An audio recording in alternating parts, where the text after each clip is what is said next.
नमस्कार मित्रों।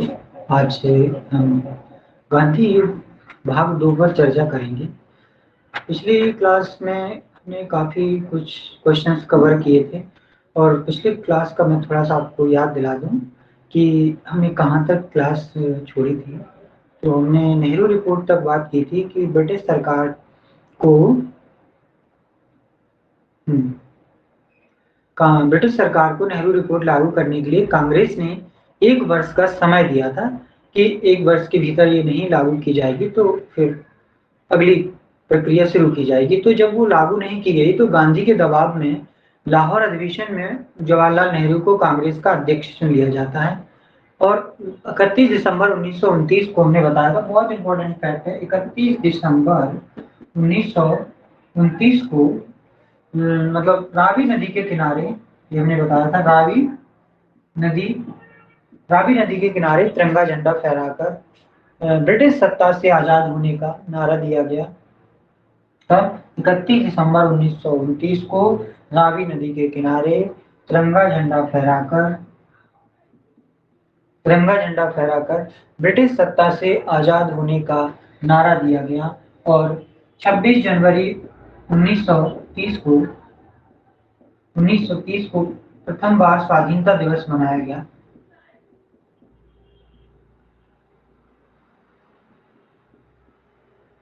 स्वाधीनता दिवस प्रथम बार स्वाधीनता दिवस मनाने का निश्चय किया गया और तभी से उसी समय से हम 26 जनवरी को प्रतिवर्ष गणतंत्र दिवस के रूप में मनाते आ रहे हैं।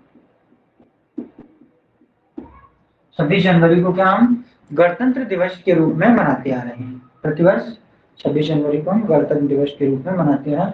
अब हम आज की जो क्लास में हम चर्चा करते हैं, आज हमें पढ़ना है आज, तो इसी अधिवेशन में यानी लाहौर अधिवेशन में गांधी को अपना अगला सत्याग्रह चलाने की अनुमति मिल गई थी। तो आप लोग नोट करते जाना, जरूरी चीजें मैं नोट करा दूंगा और बाकी कोशिश करें कि चीजों को सुनने का प्रयास करें तो दिमाग में लंबे समय तक रहती हैं।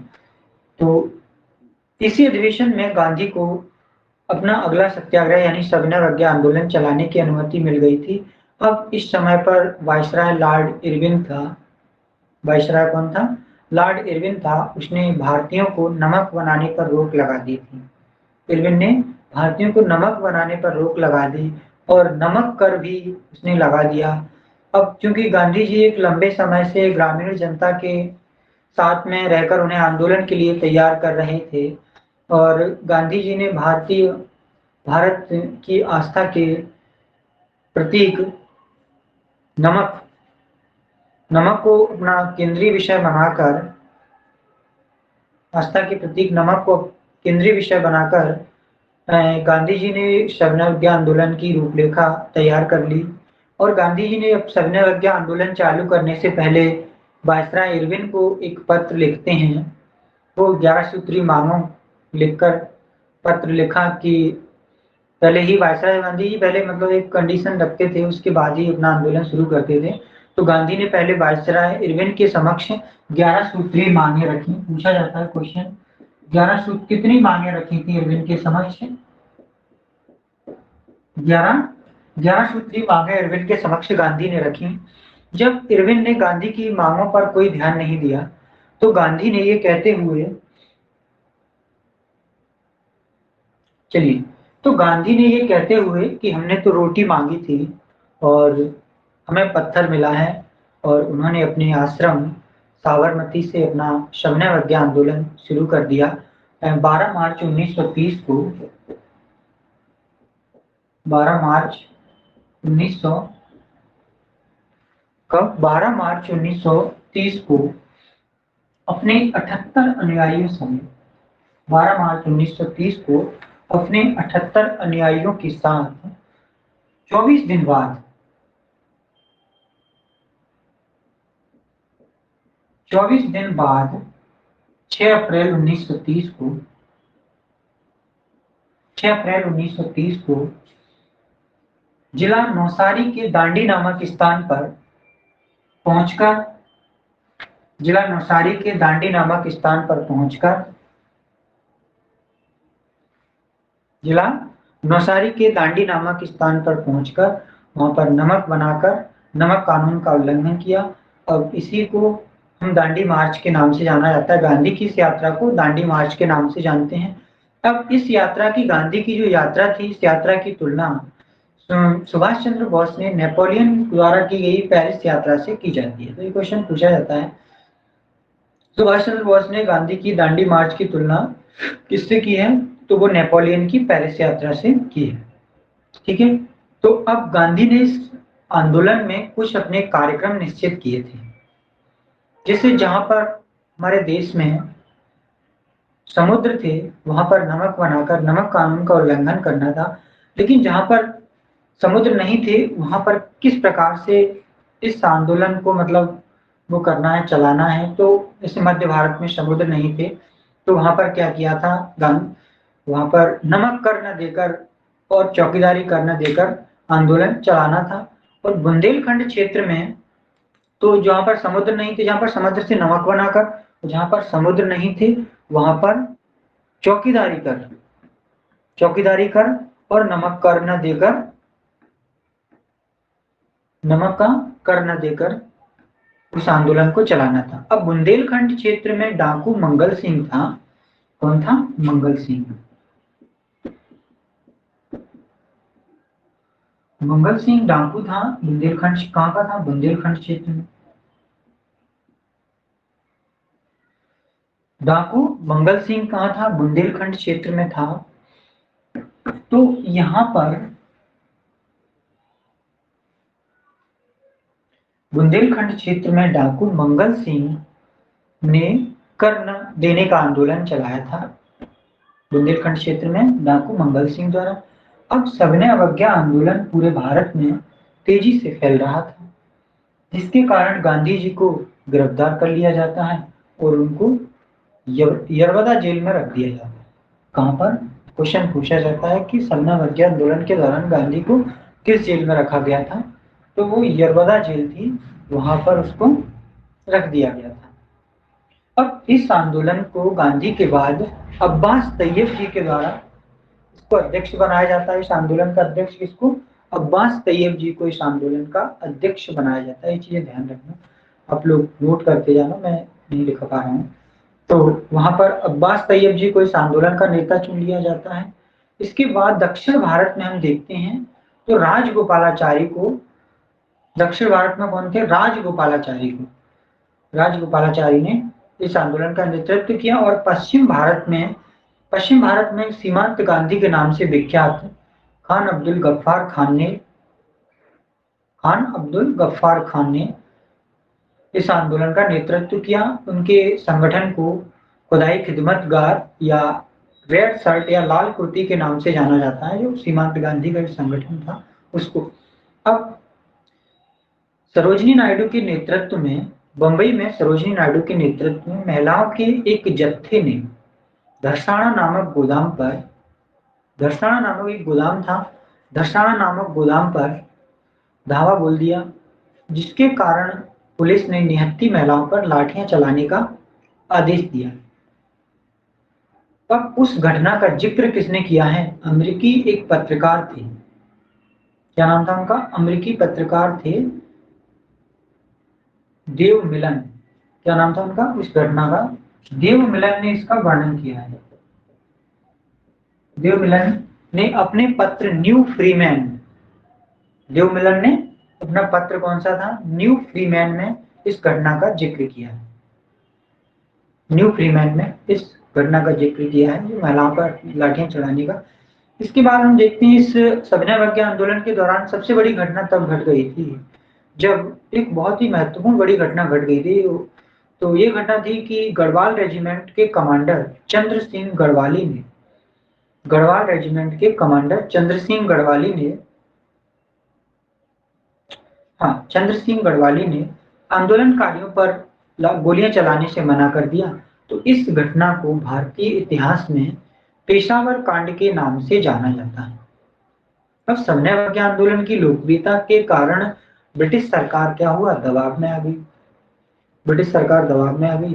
तो अब ब्रिटिश सरकार ने क्या किया? इस सविनय अवज्ञा आंदोलन को कमजोर करने के लिए गोलमेज सम्मेलन का आयोजन किया।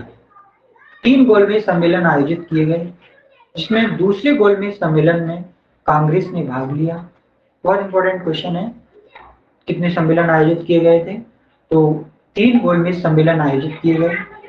कांग्रेस ने किस में भाग लिया? तो दूसरे गोलमेज सम्मेलन में भाग लिया। अब तीनों गोलमेज सम्मेलनों में पीएससी में पूछा गया कि तीनों गोलमेज सम्मेलनों में किसने भाग लिया? तो अंबेडकर जी ने तीनों गोलमेज सम्मेलनों में भाग लिया। तीनों गोलमेज सम्मेलनों में किसने भाग लिया था? तो अंबेडकर जी ने तीनों गोलमेज सम्मेलनों में भाग लिया था। अंबेडकर जी ने तीनों गोलमेज सम्मेलनों में भाग लिया। ठीक है, अब नेक्स्ट बताते हैं आगे आप लोगों को।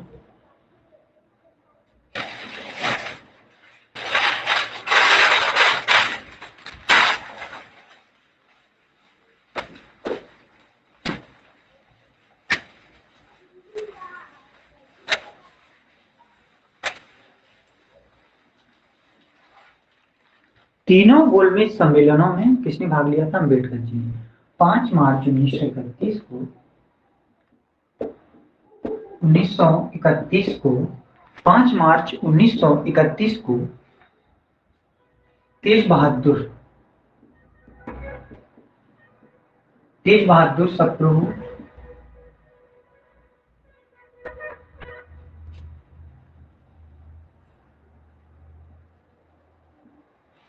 तेज बहादुर सप्रू व एम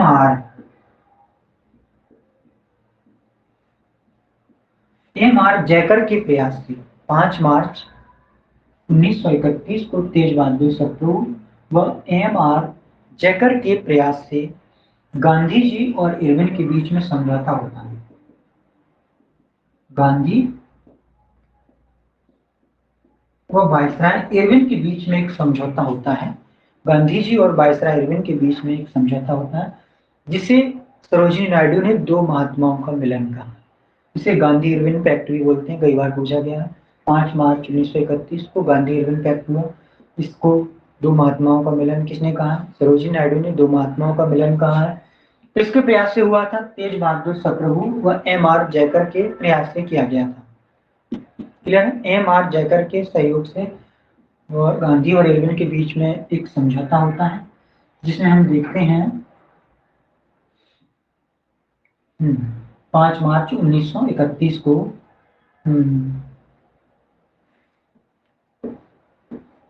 अब इसमें क्या होता है? इरविन ने गांधी की मांगों को मान लिया था। इस समझौते के तहत इरविन ने गांधी की मांगों को मान लिया था और गांधी जी भी गोलमेज सम्मेलन में भाग लेने के लिए उन्होंने गोलमेज सम्मेलन में भाग लेने की बात को स्वीकार कर लिया था। अब गांधी जी राजपूताना जहाज से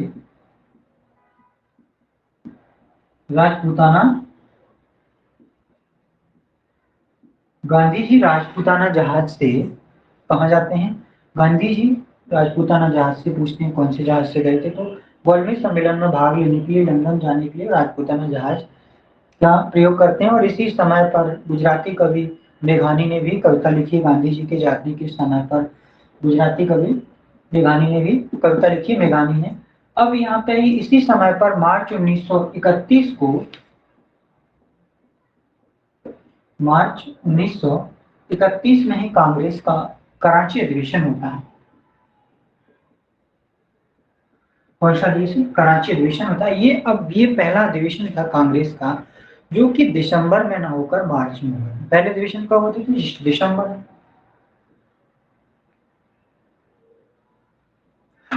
दिसंबर में ना होकर ये पहला अधिवेशन था जो मार्च में होता है। अब कई बार क्वेश्चन पूछा जाता है, तो आप लोग इसको ध्यान रखिए और कर सकते हैं आसानी से इसको। मार्च 1931 को कराची में अधिवेशन हुआ। अब कराची अधिवेशन का जो अध्यक्षता थी वो किसने करी थी? सरदार वल्लभ भाई पटेल ने।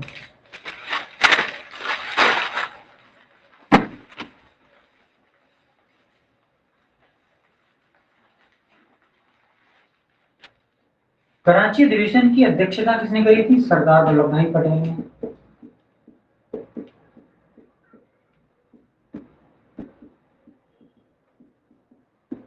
ठीक है, इस अधिवेशन की अध्यक्षता किसने करी थी? सरदार वल्लभ भाई पटेल ने। लेकिन इस अधिवेशन का जो प्रस्ताव था वो किसने तैयार किया था? प्रस्ताव गांधी ने तैयार किया था। कराची अधिवेशन का जो प्रस्ताव था वो गांधी जी ने तैयार किया था और इसी में मूल अधिकार भी शामिल थे। मूल अधिकारों की जो मांग थी, मूलाधिकार,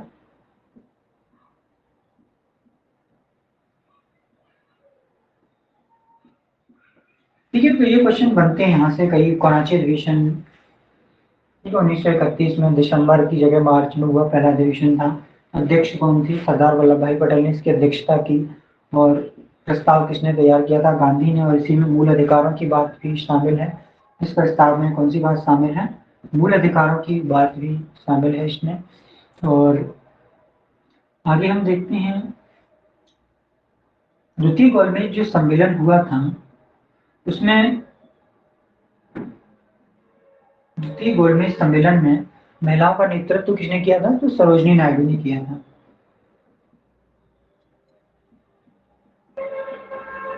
द्वितीय गोलमेज सम्मेलन में महिलाओं का नेतृत्व किसने किया था? सरोजिनी नायडू ने किया था। अब द्वितीय गोलमेज सम्मेलन में अंबेडकर जी और मोहम्मद अली जिन्ना के बीच में सांप्रदायिकता के मुद्दे पर सहमति नहीं हो पाने के कारण असफल हो जाता है। द्वितीय गोलमेज सम्मेलन कौन हो जाता है असफल? गांधी जी और वो सॉरी अंबेडकर जी और मोहम्मद अली जिन्ना के बीच में सांप्रदायिकता के मुद्दे पर सहमति न हो पाने के कारण असफल हो जाता है। अब असफल हो जाता है यहाँ से, फिर असफल होने के बाद गांधी जी को वहां से खाली हाथ वापस लौटना पड़ता है। लंदन से गांधी जी खाली हाथ वापस आते हैं।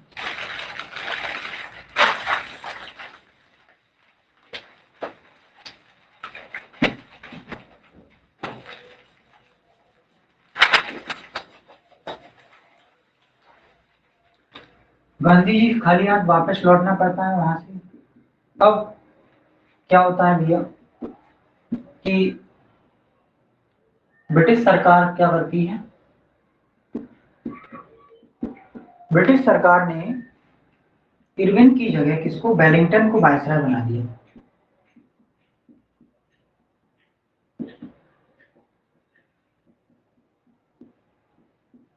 इरविन की जगह किसको बना दिया? वेलिंगटन को नया वायसराय बना दिया। गांधी जी ने इरविन की जगह वेलिंगटन को नया वायसराय बना दिया। तो वेलिंगटन ने सविनय अवज्ञा आंदोलन को कुचल दिया, दबा दिया, पूरी तरीके से कुचल दिया इरविन ने। तो गांधी जी ने इस आंदोलन में मतलब फिर से ऊर्जा फूंकने के लिए उन्होंने युवाओं का आह्वान किया, युवाओं का आह्वान किया। अब इसी समय पर इंदिरा गांधी के द्वारा माजरी सेना का गठन किया जाता है। कौन सी सेना? तो माजरी सेना का गठन पूछा जाता है, किसने किया है? माजरी सेना का गठन इंदिरा गांधी ने किया।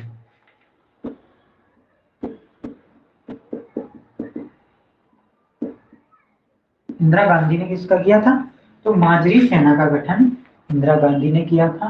पंजाब में चमनदीप ने डंडा फौज का गठन किया। पंजाब में चमनदीप ने डंडा फौज का गठन किया।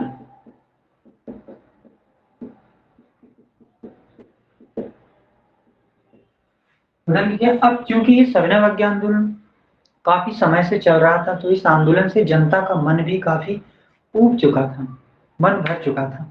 तो गांधी जी ने समय की नजाकतता को ध्यान में रखते हुए अप्रैल 1934 को यह आंदोलन वापस ले लिया। अप्रैल 1934 को कब लिया?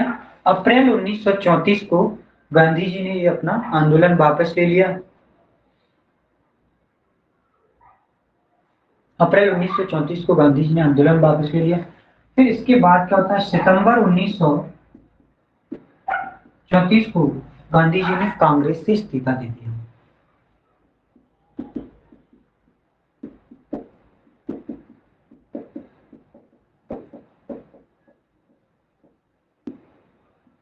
सितंबर 1934 को गांधी जी ने कांग्रेस से इस्तीफा दे दिया। अब क्या होता है यहां से?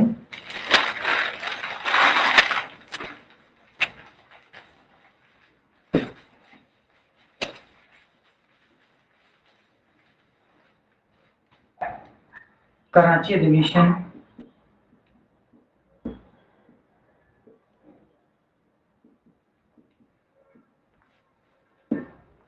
कराची अधिवेशन,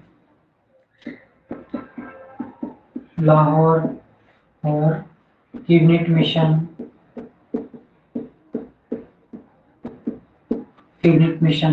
कराची अधिवेशन, लाहौर कैबिनेट मिशन की मांगों को ध्यान में रखते हुए ब्रिटिश सरकार ने भारत सरकार अधिनियम 1935 पारित कर दिया।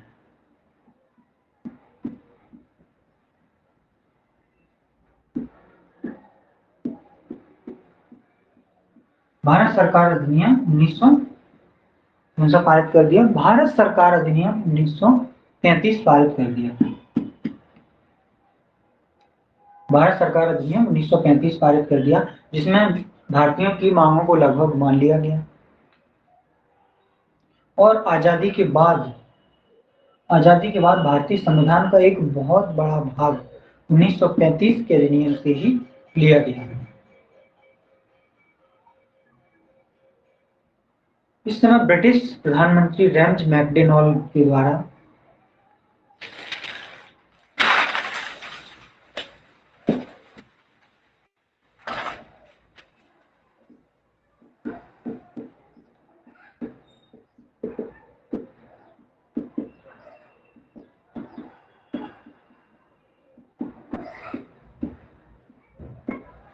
ब्रिटिश पीएम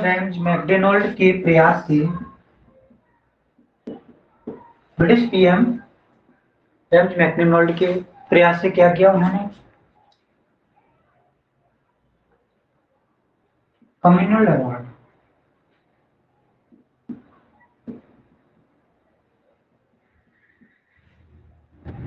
अवार्ड, व सांप्रदायिक पंचाट व कम्युनल अवार्ड की घोषणा कर दी थी।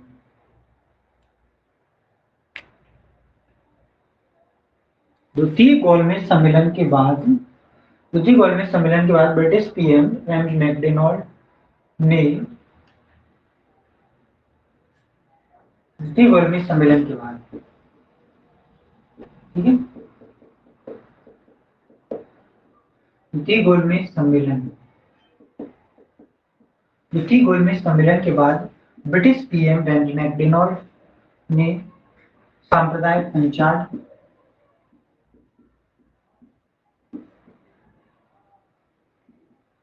पंचाट व कम्युनल अवार्ड की घोषणा कर दी, जिसमें दलित वर्ग को अलग से आरक्षण का प्रावधान किया गया।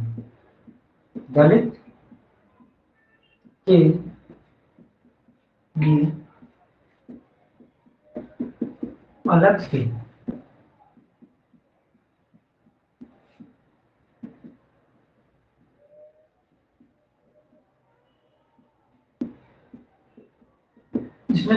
के लिए अलग से आरक्षण का प्रावधान किया गया। अब इस समय गांधी जी यरवदा जेल में थे और उन्होंने इसके विरोध में यरवदा जेल में ही आमरण अनशन शुरू कर दिया। फिर कुछ समय के बाद गांधी जी और अंबेडकर के बीच में समझौता होता है, जिसे पूना पैक्ट के नाम से जाना जाता है।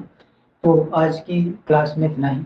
आगे हम थोड़ा सा और है बात करेंगे कि गांधी तो अपना 3 पार्ट्स में हो जाएगा। और थैंक यू।